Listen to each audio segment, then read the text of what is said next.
오늘은 그 세 번째 시간으로 빚을 진 두 사람에 대한 말씀을 나누도록 하겠습니다. 누가복음 7장 40절에서 43절 말씀인데요. 4절의 말씀인데 우리 한 목소리로 함께 읽었으면 좋겠습니다. 같이 함께 읽겠습니다. 시작. 예수께서 그에게 말씀하셨습니다. 시몬아, 내게 할 말이 있다. 그가 대답했습니다. 선생님, 말씀하십시오. 어떤 채권자에게 빚을 진 두 사람이 있었다. 한 사람은 500데나리온을 또 한 사람은 50데나리온을 빚졌다. 두 사람 다 빚 갚을 돈이 없어 채권자가 두 사람의 빚을 모두 없애주었다. 그러면 두 사람 중 누가 그 채권자를 더 사랑하겠느냐? 시몬이 대답했습니다. 더 많은 빚을 면제받은 사람이라고 생각합니다. 예수께서 말씀하셨습니다. 내 판단이 옳다. 예수님의 하신 비유들을 통해서 우리의 삶과 우리의 신앙을 돌아보고 있는데요. 오늘 비유는 누가복음에만 나오는 비유입니다. 한 바리새파 사람이 예수님을 초청했습니다. 그래서 예수님께서 그 바리새인의 집에 들어가 식사를 하려고 하는데 제사함을 받은 한 여인이 향유를 가지고 와서 예수님 발에 붓고 그리고 눈물로 그 발을 씻기고 자신의 머리카락으로 닦는 그런 장면에서 시작된 비유입니다. 저는 이 비유를 통해서 두 가지를 여러분과 함께 나누고자 하는데요. 먼저 이 배경이 되는 그 말씀을 읽어보겠습니다. 누가복음 7장 36절에서 37절인데요. 우리 같이 한번 읽어보겠습니다. 시작. 한 바리새파 사람이 예수를 저녁 식사에 초대했습니다. 그래서 예수께서는 그 바리새파 사람의 집으로 들어가 식탁에 기대어 앉으셨습니다. 그 마을에 죄인인 한 여자가 있었는데 예수께서 그 바리새파 사람의 집에 계시다는 것을 알고는 향유가 든 옥합을 가지고 와 예수의 뒤로 그 발 곁에 서서 울며 눈물로 그분의 발을 적셨습니다. 그리고 자신의 머리카락으로 발을 닦고 그 발에 자신의 입을 맞추며 향유를 부었습니다. 우리가 읽었던 본문의 앞부분인데요. 36절부터 38절까지를 보면 바리새인이 예수님을 초대했고 예수님께서 그 바리새인의 집에 가신 것을 보게 됩니다. 먼저 여러분과 나누고 싶은 첫 번째 이 비유를 통해서 나누고 싶은 교훈은 하나님의 사랑에 대한 감격입니다. 하나님의 사랑에 대한 감격.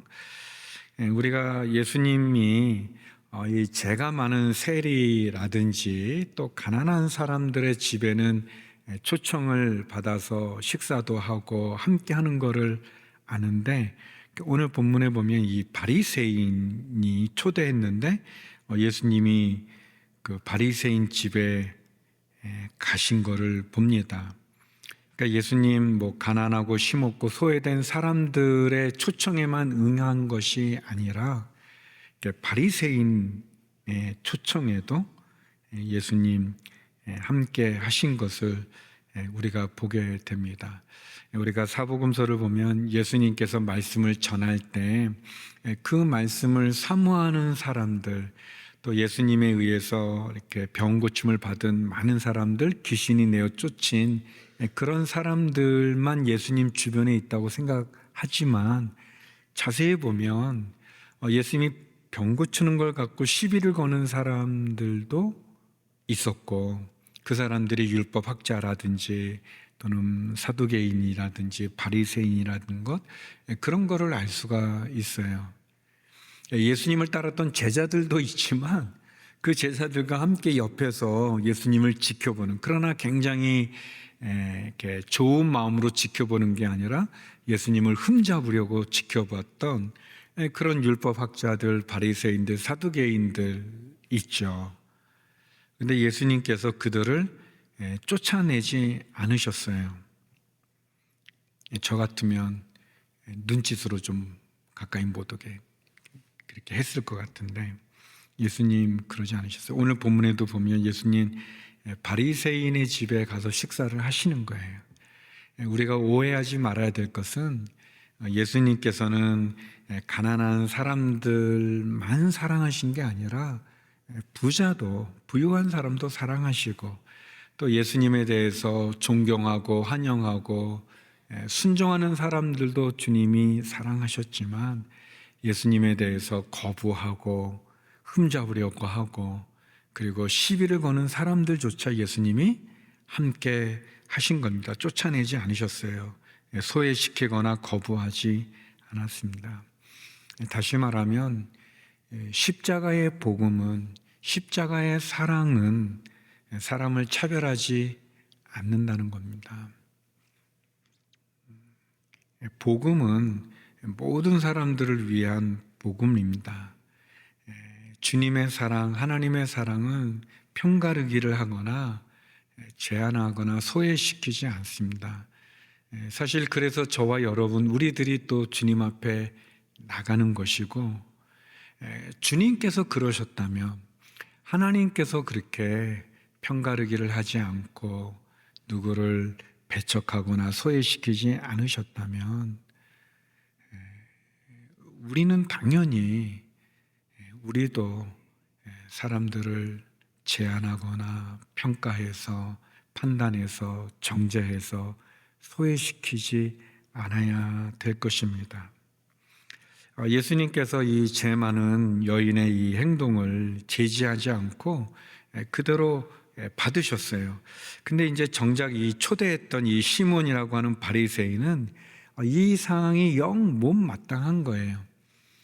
그리고 이제 보통 죄 많은 여인 이렇게 표현되어져 있는 분들은 이제 신약에서 보게 되면 되게 이제 몸을 파는 여인으로 이렇게 여겨집니다. 아마도 이 여인도 그런 일을 했던 여인 같고, 그리고 이 여인이 그런 죄 많은 여인이라는 것을 시몬이 알아본 걸 보면 그 바리새인 집에 초대받았던 여러 사람들 또 그것을 알았던 것 같아요. 이 시몬은 그것이 영 못마땅했습니다.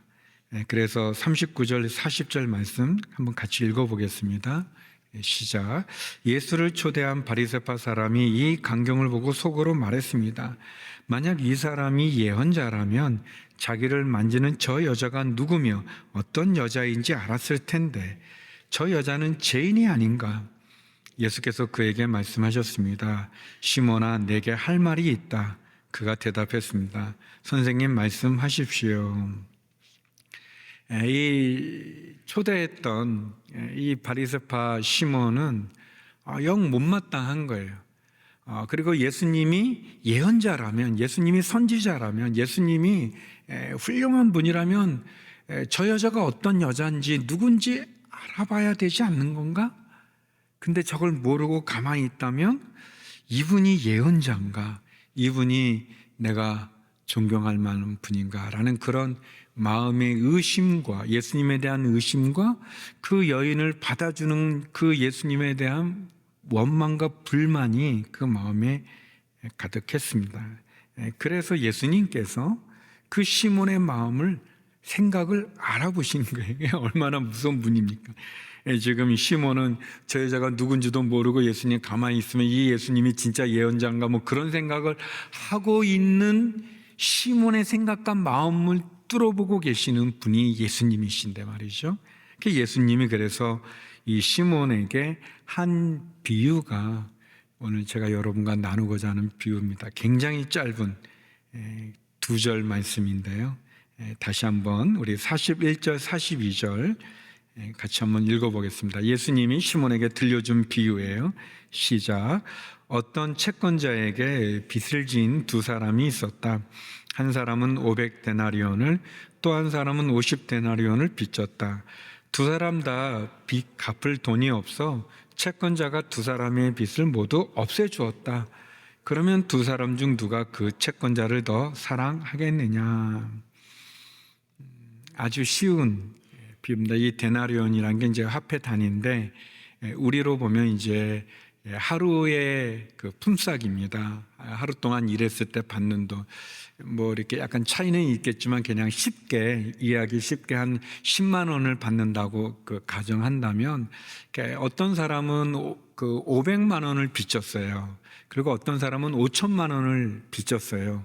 근데 이 두 사람이 빚을 빌려준 그 사람에게 갚을 능력이 없어서 이 채권자가 이 두 사람 500만 원, 5천만 원 빚진 사람을 다 용서해 줬어요. 탕감해 줬어요.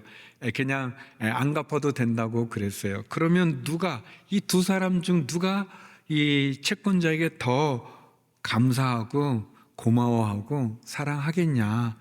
아주 쉬운 질문을 하는 거죠. 이거 이제 나중에 읽겠지만 이제 시몬이 대답합니다. 더 많이 탕감받은 사람입니다. 더 많은 빚을 면제받은 사람입니다. 이렇게 시몬이 이제 대답하죠. 근데 이제 우리가 이제 좀 생각해 볼 거는, 이 예수님 이게 뭐 너무 당연하고 쉬운 비유잖아요. 이해 안 되는 분 계십니까? 왜 더 많이 면제받은 사람이 더 고마워하는지 이해 안 되는 분이 있을 수도 있죠. 있을 수도 있는데, 그러나 이제 기본적으로 이거는 이제 그 많이 면제받은 사람이 더 감사한 마음과 기뻐하는 마음, 그 탕감해준, 면제해준 분에 대한 그 마음이 있다, 이제 그 내용인데, 근데 그래서 이제 우리가 그러면 누가 이 50데나리온이고 누가 500데나리온인가 그렇게 생각할 수 있지만, 1차적인 비유의 내용은 그런 거지만, 그러나 예수님이 말씀하고자 하는 것은 그거보다도 그 내용을 가지고, 그 이해를 가지고, 그 초점을 가지고 누가 많은 용서를 받고 누가 적은 용서를 받은가라기보다는 나를 용서해준, 나를 면제해준, 탕감해준 그분에 대한 우리의 태도가 어떠해야 되는가에 대한 내용이 어떻게 보면 더 중요한 부분이라고 생각합니다. 다시 말하면 나의 죄를 용서해 주신 하나님의 사랑에 대한 감격을 내가 갖고 있는가. 그러니까 나는 죄를 조금밖에 용서받지 않았기 때문에 나는 하나님에게 뭐 조금만 사랑해도 된다, 그렇게 말할 수 없다는 것을 예수님이 이렇게 말해 주시는 거죠. 그러니까 나는 여기 500데나리온과 5천만 원과 500만 원인데 나는 500만 원도 아니고 5만 원 빚졌어. 그렇게 생각하는 우리의 완악함에 대해서, 저 사람은 5천만 원이지만 나는 50만 원이야, 500만 원이야, 그래서 나는 저 사람보다 내가 낫다고 생각하는 비교 속에서 갖는 교만함에 대한, 그 완악함에 대한, 그 하나님의 사랑에 대한 감격을 잊어버린, 그 다른 사람을 평가하고 판단하는 그 이 시몬과 같은 바리새인에 대한 모습을 우리에게 보여줍니다. 자신의 잘못에 대해서 후회하고 자신의 죄에 대해서 참회하는 그런 고백록을 쓴 책들이 있어요.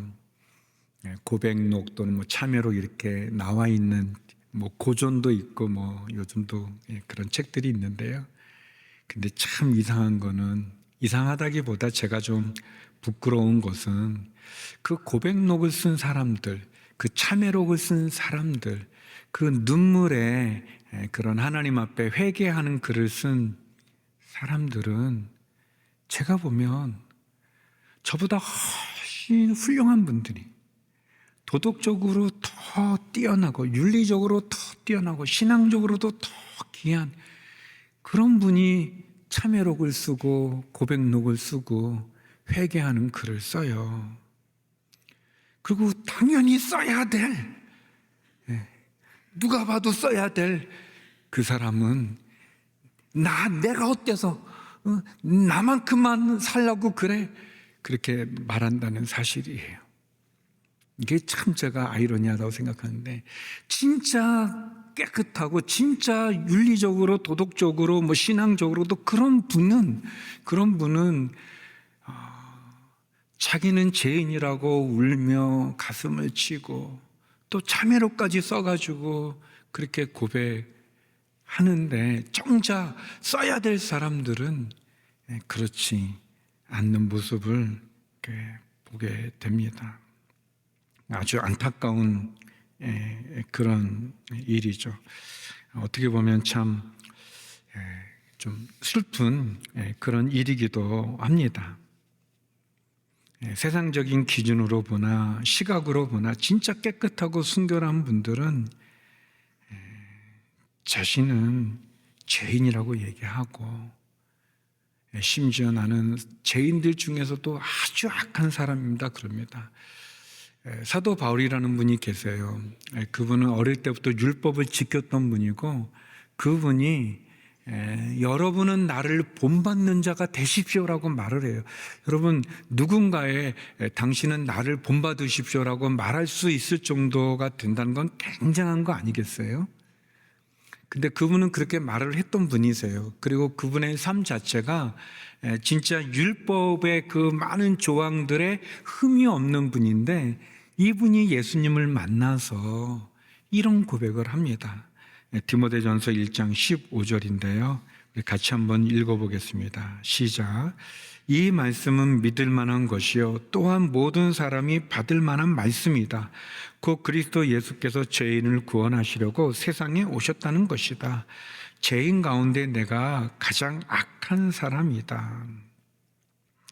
우리가 잘 아는 표현으로는 내가 죄인의 괴수다 그렇게, 괴물과 같은 그런 죄수다, 그렇게, 죄인이다 그렇게 얘기했습니다.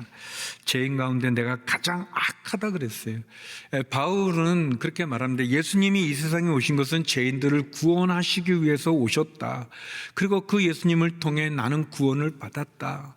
근데 그 구원받은 나는 어떤 존재인가? 나는 죄인들 가운데서도 이 괴물과 같은 그런 가장 악한 사람이다. 그가 그렇게 고백하고 있습니다. 파스칼은 팡세에서 그런 표현을 썼어요. 사람들은 자기를 의인시하는 죄인과 자기를 죄인시하는 의인 두 종류로 나눌 수 있다, 그렇게 표현하셨습니다. 자기를 의인시하는 죄인, 그리고 자기를 죄인시하는 의인이 있다. 이제 그런 거 참 그래요. 이 예수님의 비유는 단순히 누가 50데나리온이고 누가 500데나리온이냐, 그래서 50데나리온 받은 사람은 500데나리온을 정죄도 된다, 그런 얘기도 아닙니다. 어떻게 보는가, 하나님의 사랑을 내가 어떻게 받아들이고 있는가, 그거를 우리들에게 주님 얘기해 주시는 거예요. 우리는 그 하나님의 사랑에 대한 감격이 있는가? 그 감격은 어쩌면 나는 어떤 사람인가? 예수님 비유로 나는 50데나리온이야, 나는 500데나리온은 아니지라고 자기를 여기는가? 그래서 주님을 사랑하는 그 사랑을 좀 덜해도 조금 해도 된다고 생각하는가? 아니면 나는 500데나리온인데 이 많은 빚을 탕감받은 것에 대한 감격을 갖고 감사를 가지고 있는가? 그런 것을 우리에게 말해줍니다. 그래서 두 번째, 이 비유는 하나님의 사랑에 대한 헌신을 우리들에게 얘기해 주고 있습니다. 시몬에게 주님이 묻죠. 두 사람 중 누가 더 채권자를 사랑하겠냐? 그랬더니 시몬이 말합니다. 더 많은 빚을 진 사람입니다 라고 생각합니다 라고 대답해요. 그래서 예수님이 내 말이 옳다, 맞다, 더 많이 면제받은 사람이 더 사랑하지 않겠냐, 그러면서 주님이 말씀하시는 하시는 겁니다. 뭐라고 말씀하는가? 44절에서 46절인데요. 같이 한번 읽어보겠습니다. 시작. 그러고 나서 예수께서는 그 여인을 돌아보고 시몬에게 말씀하셨습니다. 이 여인이 보이느냐? 내가 내 집에 들어왔을 때 너는 내게 발 씻을 물도 주지 않았다. 그러나 이 여인은 자신의 눈물로 내 발을 적시고 자신의 머리카락으로 닦아 주었다. 너는 내게 입맞추지 않았지만 이 여인은 내가 들어왔을 때부터 계속 내 발에 입맞추고 있다. 너는 내 머리에 기름을 부어주지 않았지만 이 여인은 내 발에 향유를 부어 주었다.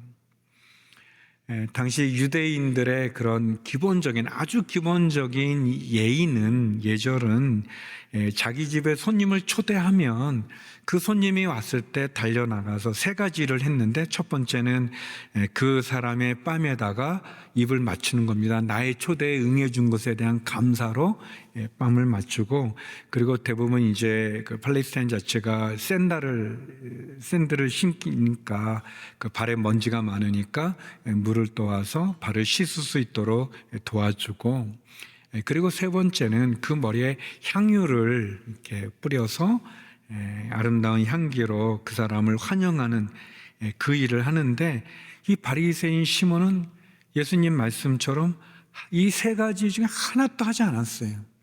예수님을 초청은 했는데 그 초청한 예수님이 자기 집에 오는 것에 대해서 나가 뺨에 입을 맞추지도 않고 발 씻을 물도 주지도 않고 향유를 뿌리지도 않는, 그러니까 너무너무 기본적인 예의가 없는, 초대는 했지만 초청은 했지만 환영하지 않는, 또 자기 집에 오신 것에 대한 감사와 감격보다는 저 여인을 왜 가만두는가라는 원망과 불평만 가득한, 주님을 초대는 했지만 실제는 초청하지 않은, 주님과 함께는 있지만 주님을 사랑하지는 않는, 따르지는 않는, 그러면서도 그 자기가 하지 못한 일을 진심으로 하고 있는 그 여인은 정죄하고 판단하면서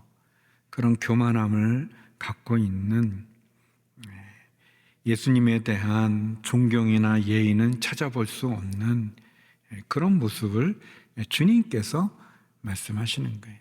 주님의 이 말씀은, 이 비유 뒤에 나오는 것은 주님이 그렇게 하지 않은 것에 대해서 서운해서 하는 말이 아닌 거죠.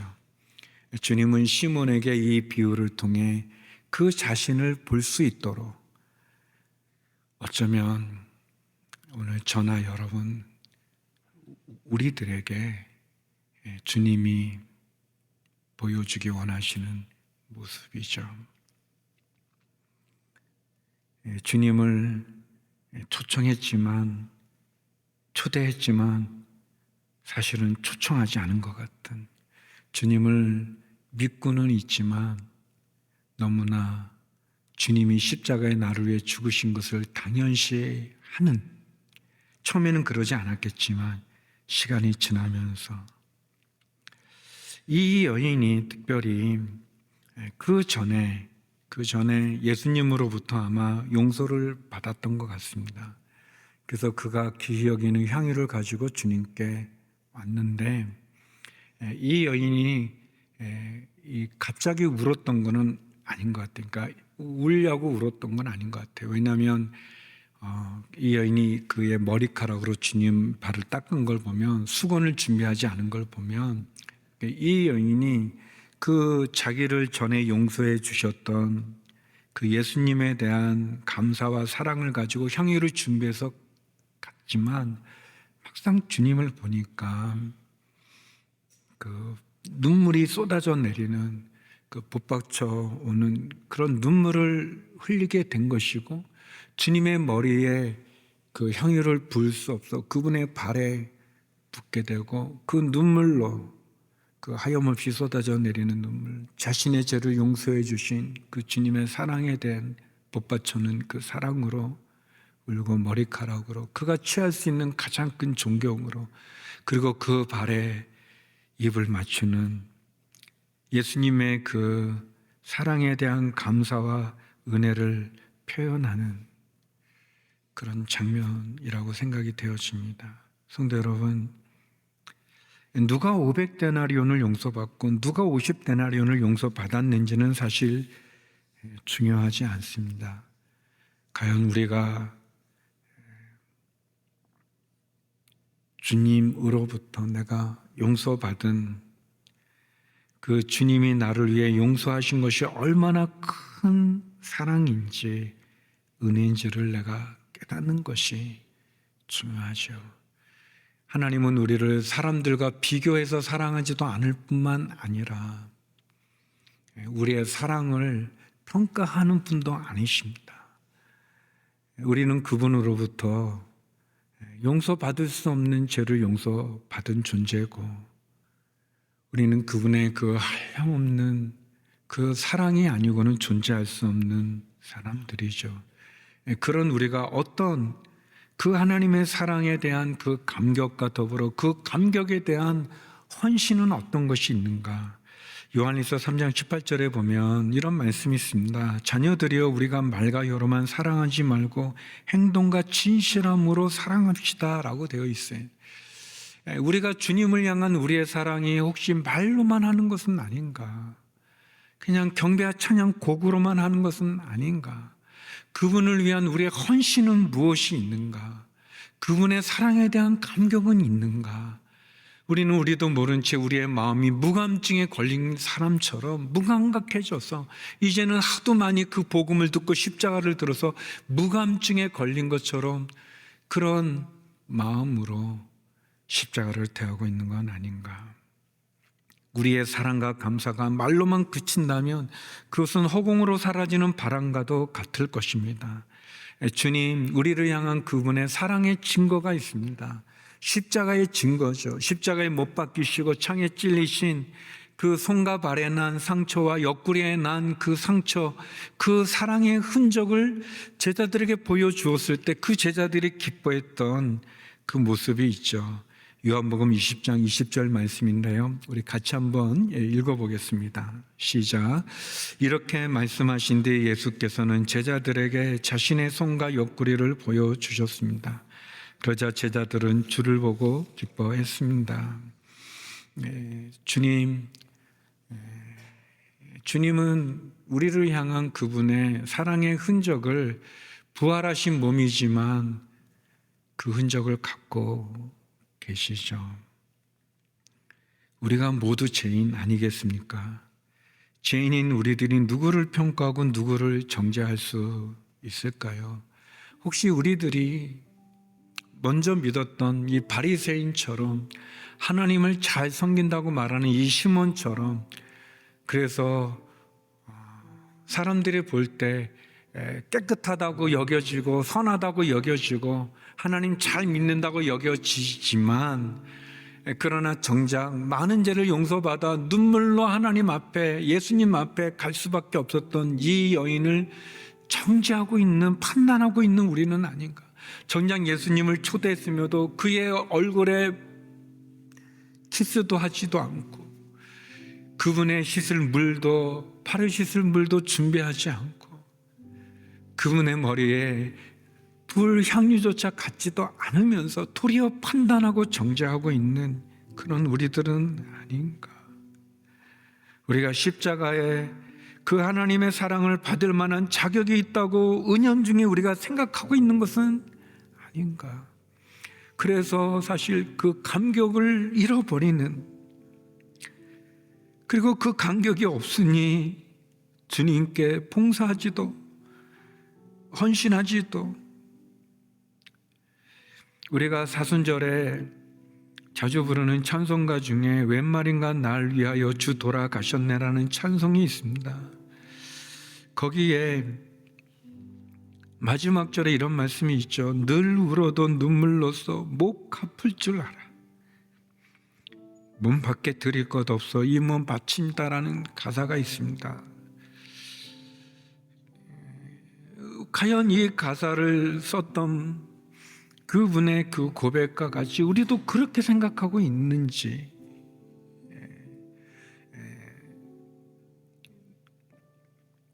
어쩌면 주님의 이 비유는 우리들에게 다시 한번 우리를 돌아보게 해 주십니다.